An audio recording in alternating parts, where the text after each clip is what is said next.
Olá, sejam bem-vindos de volta. Hoje falaremos sobre 4 espaços vetoriais associados a uma matriz, aos quais chamaremos 4 subespaços fundamentais.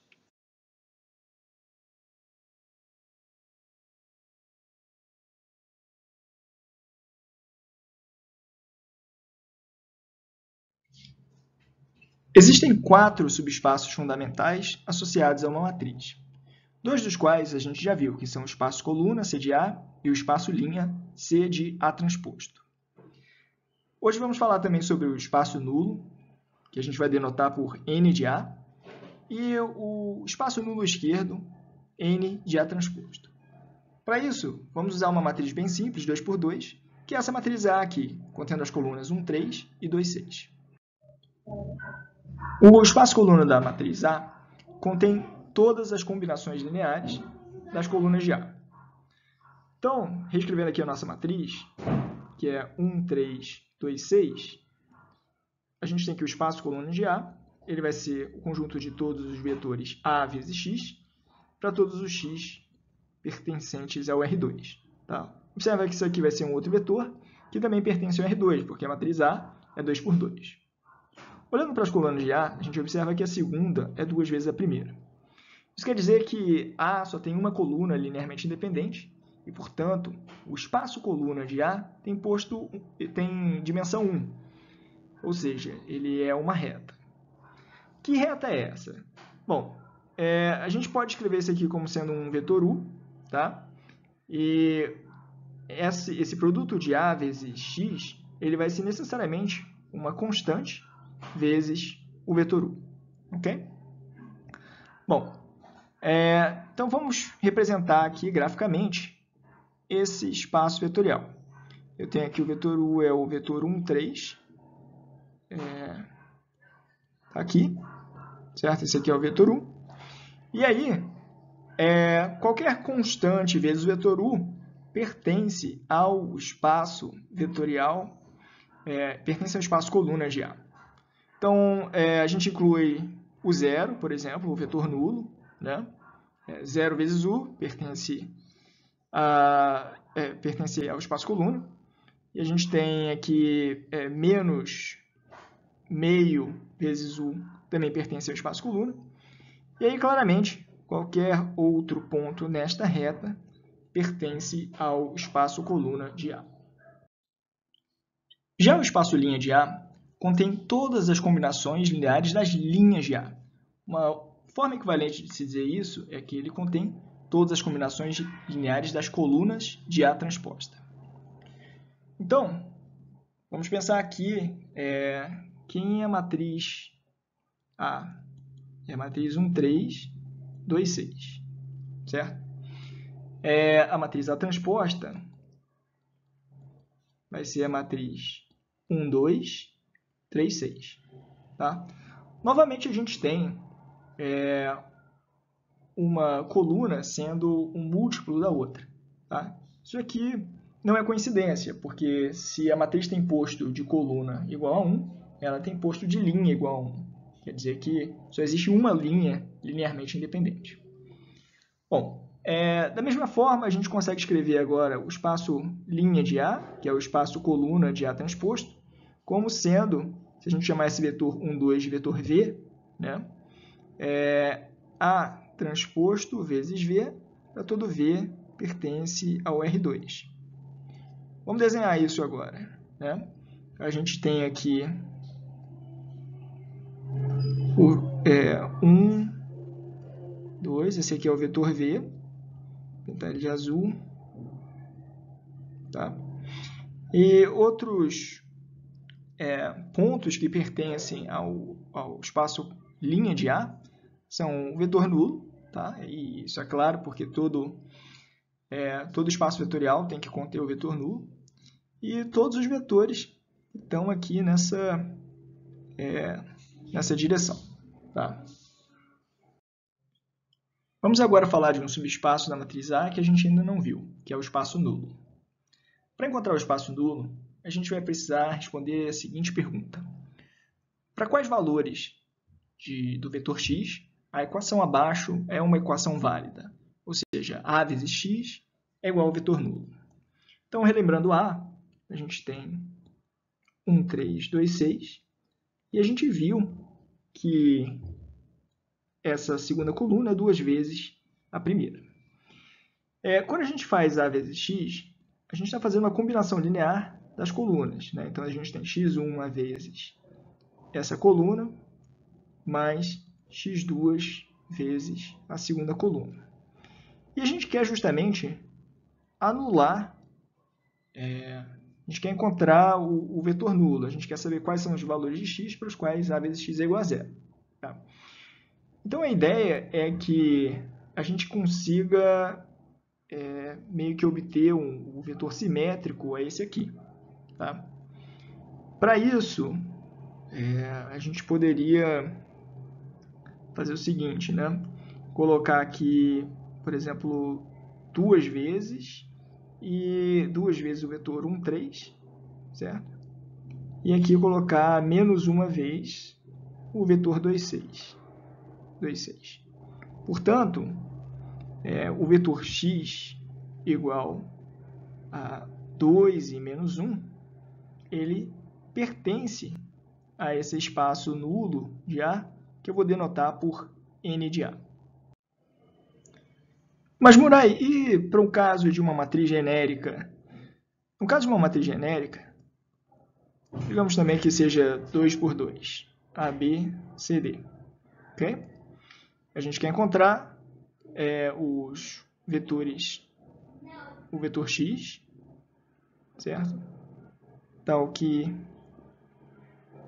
matriz A vezes o vetor x é igual ao vetor nulo. Nesse caso, a gente tem que resolver um sistema, certo? Tem que encontrar o conjunto de vetores x que resolve esse sistema aqui, né? Que é o sistema A x1 mais B x2 igual a zero e C x1 mais D x2 igual a zero. Uma observação importante é que o vetor nulo sempre pertence ao espaço nulo. Não só porque x igual ao vetor nulo sempre é a solução disso aqui, mas também porque, se isso não fosse verdade, a gente não poderia chamar espaço nulo de um espaço vetorial.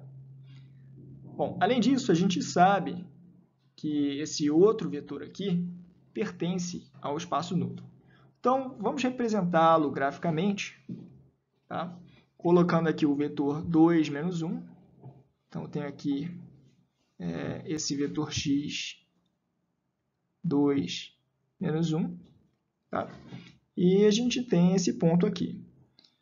Logo, a gente sabe que qualquer ponto nessa reta aqui pertence também ao espaço nulo. Como é que eu posso mostrar que o vetor x multiplicado por qualquer constante real pertence ao espaço nulo? Bom, digamos que a gente chame esse vetor c vezes x de y. Tá? A gente sabe que a vezes x é igual ao vetor nulo. Vamos multiplicar agora pela constante c dos dois lados. Então, a gente tem c vezes a vezes x é igual a zero. C é uma constante, então eu posso colocar ela entre a e o x. Então, eu tenho a vezes cx é igual a zero. E aí eu tenho finalmente que a vezes y é igual ao vetor nulo, indicando que y também pertence ao espaço nulo. Bom, uma coisa legal entre desses 4 espaços é que eles possuem relações entre si. Vamos ver qual é a relação entre o espaço linha e o espaço nulo. Para isso, a gente tem que relembrar a equação do sistema homogêneo, aquele sistema que a gente usou para obter o espaço nulo, que é A vezes x é igual ao vetor nulo. Então, aqui eu tenho a matriz A, aqui eu tenho o vetor x, e a gente pode reescrever isso aqui como sendo 1 vezes x1 mais 2 vezes x2 é igual a zero, e 3 vezes x1 mais 6 vezes x2 é igual a zero. O que isso quer dizer? Isso quer dizer que este vetor, tá, essa linha e o vetor x, eles são ortogonais. Isso quer dizer que, se você fizer o produto interno desses dois vetores, tem que dar zero. E a mesma coisa é verdade para a segunda linha. Tá? A conclusão desse fato aqui, né, é que o espaço linha e o espaço nulo são ortogonais. O que isso quer dizer? Quer dizer que se você pegar um vetor do espaço nulo, como esse aqui, e um vetor do espaço linha, que pode ser qualquer combinação linear das linhas de A, isso, né, esses dois vetores têm que ser ortogonais entre si. Tá? O produto interno desses dois vetores tem que ser zero. Vetores, por exemplo, que vetores estão incluídos aqui no espaço linha? Esse vetor aqui, né, ele faz parte do espaço linha. E, de fato, o produto interno deles é igual a zero. Mesma coisa para o segundo vetor. Você pode tentar mostrar, né, que se eu tenho um vetor y que pertence ao espaço linha de A, e se eu tenho um vetor x que pertence ao espaço nulo de A, então esses dois vetores são ortogonais. O último espaço que a gente vai ver é o espaço nulo de A transposto. Ele normalmente não é muito falado nos livros, mas ele completa essa relação entre os quatro vetores, entre os quatro subespaços de A. Esse espaço nulo, ele normalmente é denotado, né, por N de A transposto, às vezes a gente chama de left null space, e ele contém todas as soluções para a equação A transposto Y igual ao vetor nulo, ou seja, ele é o análogo ao espaço nulo de A. Bom, o que mais que a gente pode dizer sobre esse vetor, esse espaço? A gente pode dizer que o espaço coluna e o espaço nulo da transposta de A são ortogonais. Vamos ver por que a gente pode, como é que a gente mostra isso. A gente tem a equação, né, o sistema homogêneo aqui, A transposto Y é igual ao vetor nulo. Aqui eu tenho A transposto, e aí eu tenho esse sistema aqui. Lembra que agora cada uma desses aqui é uma coluna de A. Portanto, as colunas de A são ortogonais ao vetor Y quando esse Y pertence, né, que eu tenho Y pertence a N de A transposto. Então, se cada uma das colunas é ortogonal ao vetor Y, a gente pode dizer que qualquer vetor Y que pertence ao espaço nulo de A transposto, ele é ortogonal a qualquer vetor, né, a qualquer combinação linear das colunas de A, certo? Ou seja, o espaço coluna e o espaço nulo são ortogonais. Vamos ver agora como representar esses quatro subespaços graficamente. Então, temos novamente aqui o nosso exemplo, a matriz A 2x2, contendo as colunas 1, 3 e 2, 6. Essa matriz pode ser vista como um mapa linear que leva do R2 no R2. Isso porque quando a gente multiplica A por um vetor x, o resultado é um vetor y que também vive no R2. A gente viu que o posto da matriz A é igual a 1. Isso quer dizer que o espaço linha tem dimensão 1, ou seja, que é uma reta. Essa reta a gente viu ser a reta que liga a origem ao vetor v, cujas coordenadas são 1, 2. A gente viu também que existe um espaço ortogonal ao espaço linha, chamado espaço nulo, que é dado também por uma reta que liga a origem ao vetor x, cujas coordenadas são 2 e menos 1.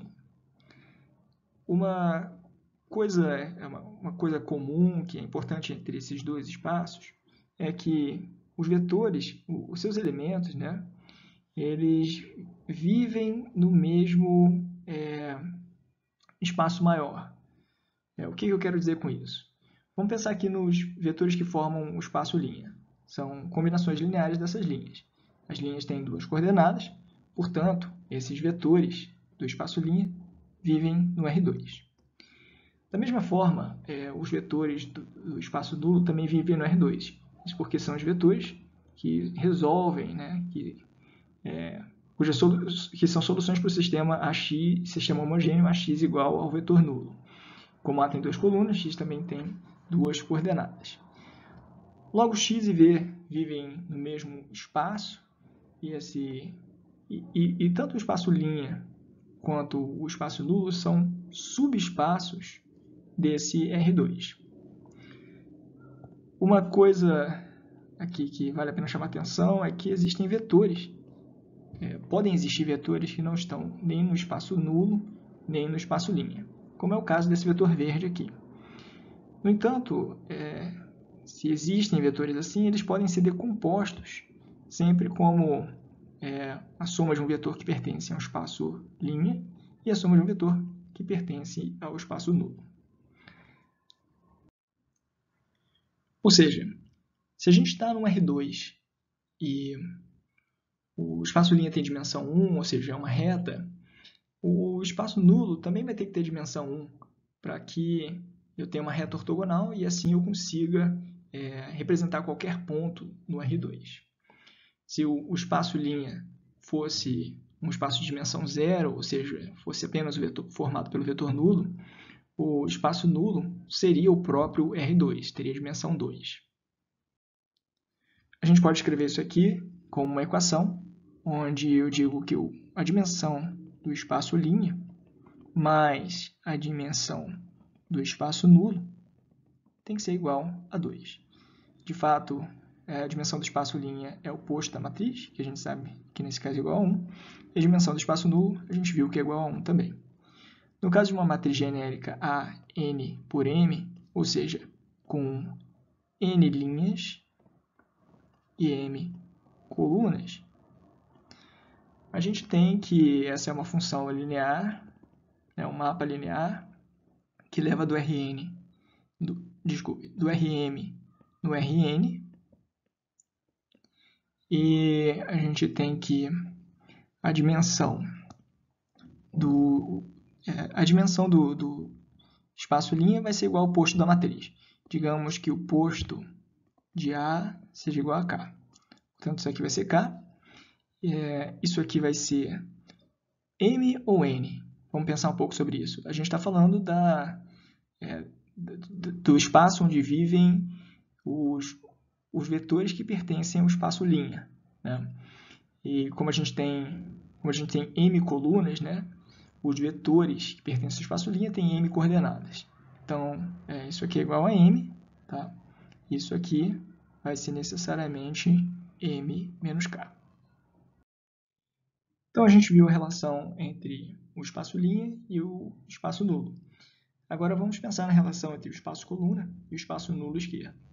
Novamente, a gente tem a matriz A, que é uma função que leva do R2 no R2. E a gente viu que o espaço coluna tem dimensão 1, é dado por essa reta que liga a origem no vetor U, cujas coordenadas são 1, 3. A gente não viu um exemplo de vetor que pertence ao espaço nulo, mas você pode obter um facilmente, né, tentando encontrar uma solução para A transposto Y igual a 0. E aí você vai ver que 3, o vetor Y, cujas coordenadas são 3 menos 1, é uma solução. E, de fato, se você fizer o produto interno do y com o u, isso vai dar 0. Aqui, novamente, os vetores do espaço coluna, os vetores do espaço nulo esquerdo vivem no R2, tá? E, portanto, o espaço coluna e o espaço nulo esquerdo são subespaços do R2. Aqui a gente tem uma série de vetores, né? Vários vetores que não estão em nenhum desses dois subespaços. Eles pertencem ao R2, mas não estão em nenhum desses dois subespaços, mas podem ser decompostos como soma de vetores que pertencem a esses subespaços. Certo? Aqui a relação que a gente tem é a seguinte: a dimensão do espaço coluna mais a dimensão do espaço nulo esquerdo vai ser igual a 2 também. Isso aqui a gente sabe que é igual a 1, e a gente viu que isso aqui é igual a 1 também. No caso de uma matriz A, n por m, tal que posto de A igual a K, a gente tem que os vetores que pertencem ao espaço coluna, eles vivem no Rn, certo? A gente tem n linhas, portanto as colunas estão no Rn. Logo, isso aqui seria o Rm. Vamos colocar aqui de outra cor. Isso aqui é igual a m. Tá? Então, se o posto da matriz isso aqui é igual a n. Então, se o oposto da matriz é K, isso aqui vai ser N menos K. E daí a gente tem a relação entre os 4 subespaços fundamentais e, mais do que isso, né, além da questão da ortogonalidade, a questão da dimensão, da soma das dimensões desses espaços.